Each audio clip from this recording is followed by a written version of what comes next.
এটা গোলকিপার নাকি বাজ পাখি? বেলজিয়ামের একের পর এক ভয়ঙ্কর আক্রমণ ঠেকিয়ে পুরো বিশ্বকে অবাক করে দিলেন ইরানের গোলরক্ষক। বাছা মরার এই গুরুত্বপূর্ণ ম্যাচে শক্তিশালী বেলজিয়ামের মুখোমুখি হয় ইরান।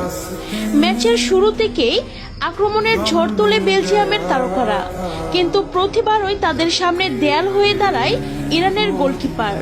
কখনো ডান দিকে ঝাঁপিয়ে, কখনো বাম দিকে উড়ে গিয়ে, আবার কখনো অবিশ্বাস্য রিফ্লেক্সে বল ফিরিয়ে দিয়ে তিনি যেন একাই ম্যাচে টিকিয়ে রাখেন নিজেদের দলকে। এমন কিছু সেভ করেছে যা দেখার পর দর্শকরা পর্যন্ত বিশ্বাস করতে পারছিল না। বিশেষ করে বক্সের ভিতর থেকে নেয়া কয়েকটি নিশ্চিত গোলের শট যেভাবে তিনি রুখে দিয়েছেন তা সত্যিই অসাধারণ।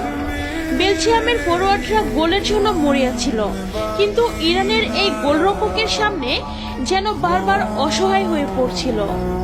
ফুটবলে অনেক সময় একটি গোল ম্যাচের ভাগ্য বদলে দেয়, আর অনেক সময় একজন গোলকিপার পুরো ম্যাচের গল্পটাই বদলে দেন। আর আজ ইরানের এই গোলরক্ষক ঠিক সেটাই করে দেখিয়েছেন।